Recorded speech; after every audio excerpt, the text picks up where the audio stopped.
Broadcasting from the business capital of the world, this is the Podcast Business News Network. Welcome back, everybody.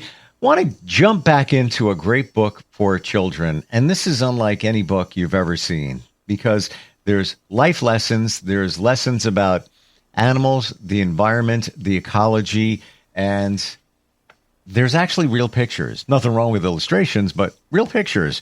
It's called Jack Sprout in Beaver Creek Meadow. We've got the author back with us, and his name is Jack Shoop, and he joins us. Hey, Jack, how are you? Hey, I'm doing great today. Thank you very much. Good to have you back with us. I know we have a slight delay on the internet, but I've always wanted to ask you this question before we jump back into one of the chapters. You dedicated the book to Dr. Ann Wigmore. Who is she? Yeah, I dedicated the book to Dr. Ann Wigmore, and she started all the whole wheatgrass, live foods, sprouting back in late 60s to cure herself of cancer. She's from Lithuania. She's, like a 5 foot tall grandma type. And I was lucky enough to meet her. I was in Portland for the Vegetarian Society, and we hosted her and to come out and speak. So I got to meet her and talk to her, and she's the real deal. We took her around to do radio interviews, and she'd pull out a 5-gallon jar of sprouts out of her purse. I had no idea it was even in there. And, when she would go around the country speaking, most people would have her stay at their house, sleep on the couch, look at their garden and all that stuff. But we put her up in the Hilton in Portland at the Hilton. And she really thought that was a big deal. But she chose wheatgrass because she was trying to heal herself of cancer. And she just got onto this idea of eating wheat, barley, oats.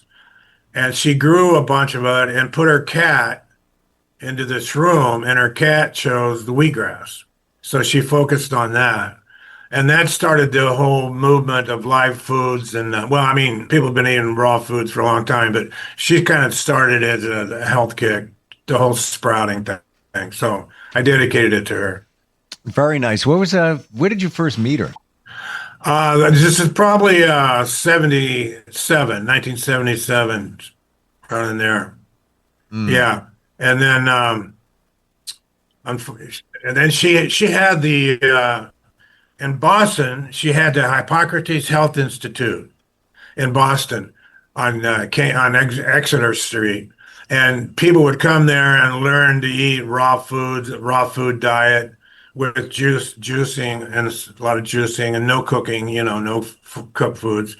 And matter of fact, I remember 25 Exeter Street in Boston, the Hippocrates Health Institute. And I don't know if you heard Victoras Kovinskas. He was one of her early students, and he's carried it on.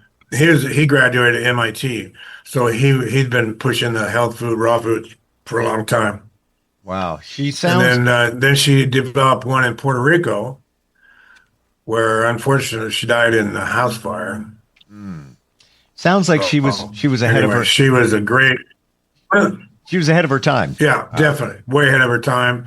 And I'm sure you've met a lot of people, but when they talk the talk and walk the walk, and they're true and they're honest and sincere, you really feel it.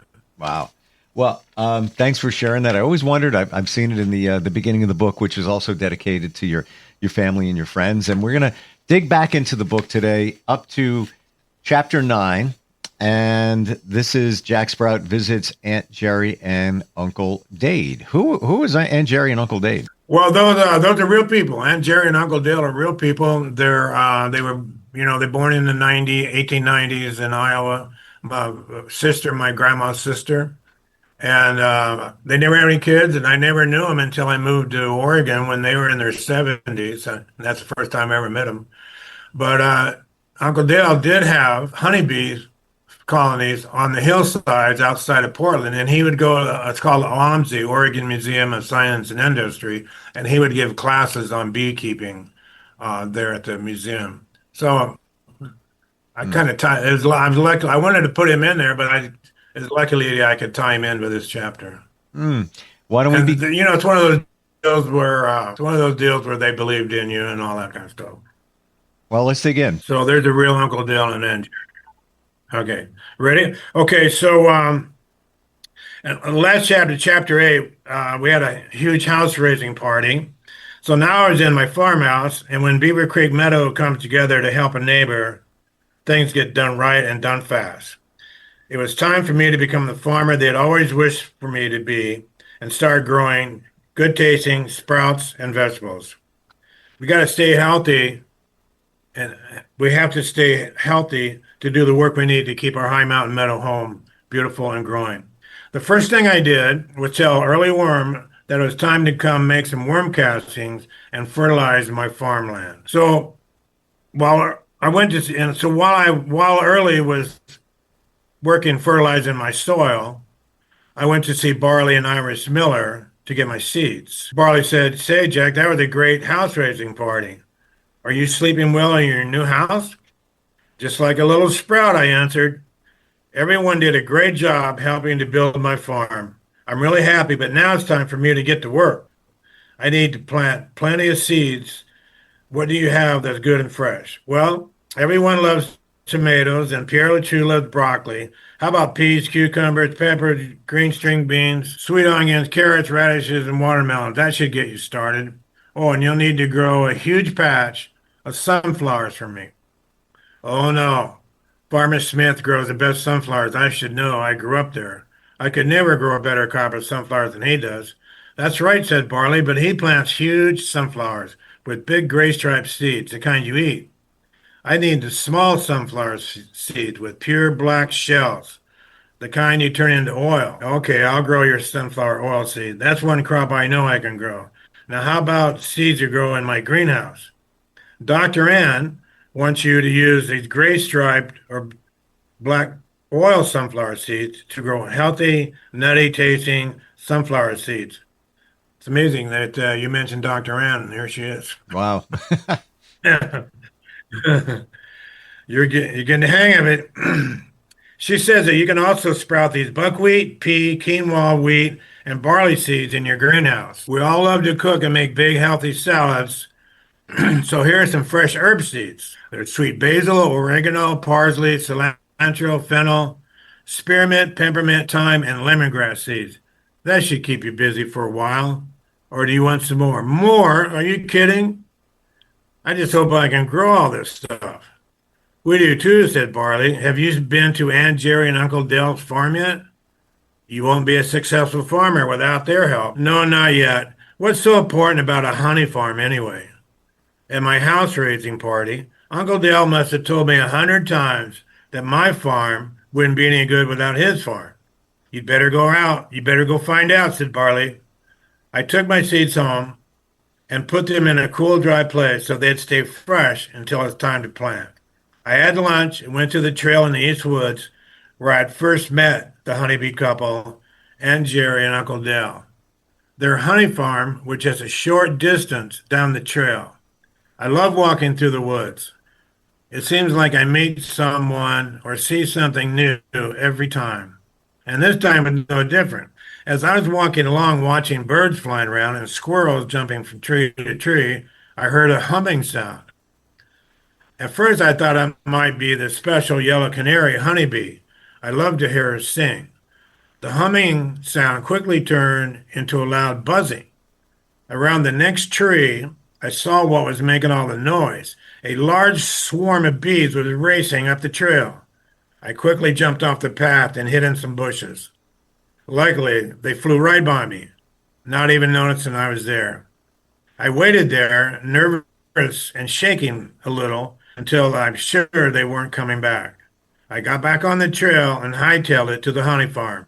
I had to warn Aunt Jerry and Uncle Dale about those wild, crazy, dangerous bees. When I got to the honey farm, I saw Uncle Dale in his garden. I rushed over to tell him about the bad news bees. "Oh, that must have been Squadron 44, said Uncle Dale. "What?" I shouted. "You mean you know them?" "Of course I know them. They're one of my best squadrons. They're headed up to your farm right now." "Are you crazy?" I shouted. "Hey, calm down, Jack Sprout. See all those hives over there? They're full of bees, thousands, sometimes millions of bees. Let's go up on the porch and Aunt Jerry and I will tell you all about our honeybees. I still wasn't calm as we went to their porch. Aunt Jerry gave us toasted rye bread from Iris Miller, covered with her sweet-tasting honey. That and a cup of chamomile tea finally calmed me down. What's with all the bees? They scared me. You didn't hit them, did you? Asked Aunt Jerry. Oh, no. I jumped out of the way. Good. They won't bother you if you don't bother them. Why are they going to my place? I asked. I told you that our two farms needed each other, and here's why, said Uncle Dale. Aunt Jerry took a seat with a little grin on her face. You see, Uncle Dale began, almost all plants need bees to visit them. Plants have a powder called pollen. The pollen has to get from one plant to the other before they can bear fruit or go to seed. Some pollen is lightweight and is carried by the wind. Some pollen is sticky, heavy, and rich in protein, which is the kind our bees love. When they land on the plants, little hairs on their bee legs pick up the sticky pollen. Then when they go to the next plant, they leave some of the pollen, and so on and so on. Soon all the plants have the pollen they need to bear fruit or go to seed. We call it pollination. The more that happens, the better farmer you'll be. Our honeybees go out to all the flowers, trees, grasses, and vegetables to gather the sweet nectar in their buds and flowers. They bring the nectar back to our hives and feed it to their worker bees. The workers turn the nectar into honey, which is what you're eating right now. Honey is very important food. It tastes great, and it's healthy for you at the same time. So you see, the honeybees not only pollinate all the plants for you farmers, but they make us sweet, great-tasting honey too. Is that a good deal or what? Oh, boy. That's it, I said. This won't work. There's too much to learn. I'll never be a good farmer. How was I supposed to know about nectar and pollen and hairy bee leaves? What else there is to know about farming? I'll never be the farmer Beaver Creek Meadow wants me to be. He's losing his confidence there. He's freaking out. There's too much to know, so he's a little shaky. That's the way it is, Jack Sprout, said Aunt Jerry. We can't change it. You'll just have to learn and grow at the same time. We're here to help you, but you have to do the work yourself. Well, I'd better get back to my farm, I said. Thanks for the tea and honey. I'll be all right. I just have to sleep on this new hairy leg bee pollen stuff. I got back on the trail in the East Woods, but I didn't go home. I went straight to see Grandma Irma Elderberry. What's the problem, Jack Sprout? You look a little down on your luck. How do you know, I asked. Well, your ears are dragging on the ground for one thing. I just came from the honey farm. I learned all about the job the honeybees do for our meadow. I would never have known anything about bees or pollination without Aunt Jerry and Uncle Dale. I've learned so much from you, Early Worm, Pierre LeChou, Fred Beaver, Sawdust Miller, Barley and Iris Miller, Farmer Smith, Olive Rodder, Cattenberry, and everybody else here in Beaver Creek Meadow. I wouldn't know what to do if it wasn't all of you. What else is there to know? I'm never going to make it. Now just hold on there a minute, Mr. Jack Sprout, she said. Don't you get all droopy-eared on me. I've been around too long to let a little ear dragging worry me. I've seen the good times and the bad times, and the good times always win. You're just a little nervous about getting started. What did I tell you? If you ever lost your confidence, remember what I told you the night you left Farmer Smith's sunflower field? Yes, I do, Grandma Elderberry. You said that if I ever lost my confidence, to remember where I came from, remember growing up in Farmer Smith's sunflower field and what plants need to survive. Go back to my roots and everything would work out okay. That's right. You just think about those early days and you'll be fine. Yeah, now I can remember honeybees flying around our sunflower field when I was growing up. I didn't know they were carrying pollen around. Of course you didn't. You were too young, but now you know, she said, putting her hand on my shoulder. Now go out there and show us what you can do, Jack Sprout. Okay, Grandma Elderberry, I will. I jumped off the limb of her big oak tree and ran home as fast as I could. I was going to be the best farmer Beaver Creek Meadow had ever seen. So that was that, Jeff. A lot of lessons in there. A lot. Yeah, it was in there. Yeah. That was your basic pollination lesson, kind of in real time, like natural learning, like it was happening as he was at the farm being told. So yeah, there's a lot of lessons in that chapter. Why do you think that he was losing his confidence? Well, he was getting, see, when he was born as a seed, then he turned into a sunflower with mutations, and now they said, okay, you're the new farmer for Beaver Creek Meadow. Well, he never had been a farmer before. He didn't know anything about it. So each chapter he learns a little bit more about life, about nature, about what he needs to do before he can even start farming.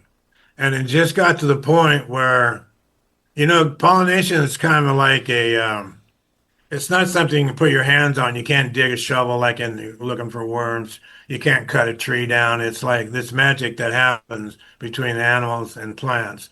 And it's kind of hard for him to understand that a plant needs a bee to land on it before it can grow.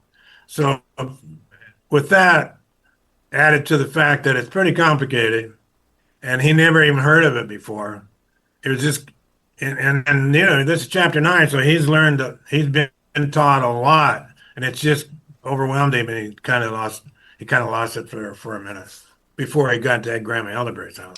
Out of all the chapters in the book, and we're going to get to other ones next time we get together, what do you think is the most important lesson for children, or which is your favorite chapter? Well, I like the one we just read because that's the basic of all life, basically. I mean, that when you learn about bees, that's pretty much what that's life itself right there. So you can't get much heavier than that. I like the last chapter where he finds a mate. I like all of them. I mean, I like the next one we're going to read about Red-tailed McAllister, which he scared the life out of him one day. And then the chapter after that is about Rapid Fire Rabbit, which is a true story when I grew up. And when I grew up, I was hunting rabbits. And every one of them, I like every one of them. But the one I just read was probably the most fundamental as far as understanding life. Everybody learned about bees. Everybody loves bees. And we all know how they get trucked around. They put on you know that, right? They'd be wrapped in plastic and put on a semi and shipped halfway across the country, and they tip over. And you hear that every year. It just, know what? It just happened. I'm trying to think of which state it was, but tractor trailer overturned. 14 million bees got out. They got all flying all over the place. Yeah. Yeah, that happens every year.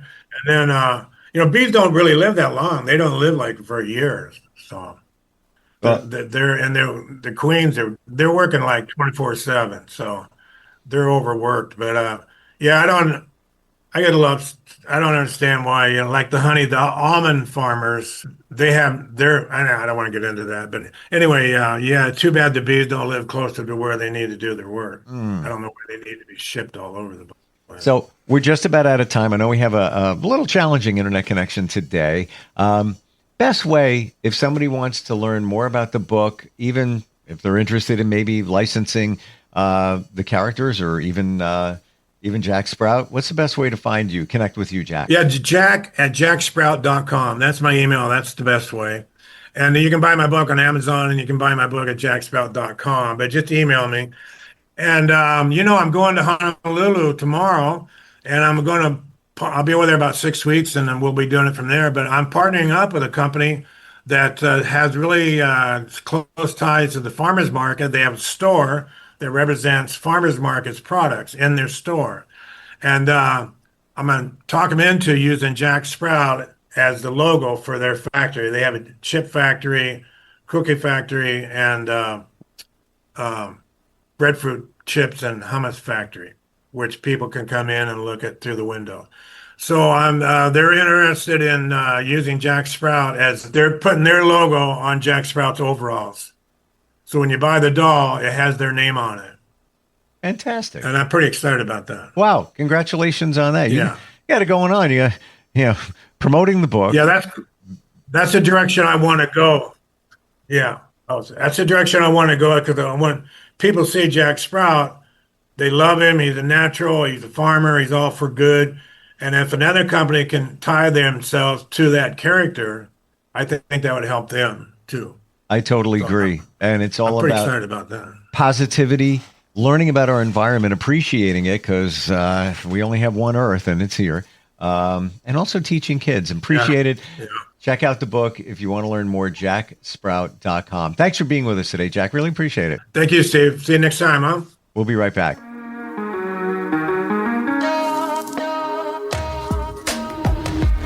Broadcasting from the business capital of the world, this is the Podcast Business News Network.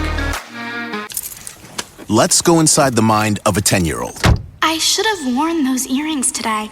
I like those earrings. Gabby has those awesome earrings. I need to ask her where she got those, but that's just what she would want me to do. I'll have Michaela ask her for me. Buckle up, Sarah. Yeah, but then Michaela will be like, why don't you just ask her yourself? That's just like Michaela. Sarah, buckle up. Michaela's such a great name. I wish I was called Michaela. There's like a dozen Sarahs in my class. Hey, we're not hitting the road until you buckle up, honey. Oh yeah, seatbelt. I forget sometimes because my brain is like busy, you know? I wonder if there's pizza at school today. Sometimes it can be tough to get through to your kids, but it's not impossible. Always make sure they're wearing their seatbelts, even on short drives. Remember, you have the keys, you have the power. Never give up until they buckle up. A message from the National Highway Traffic Safety Administration and the Ad Council. Visit safercar.gov/kidsbuckleup for more information.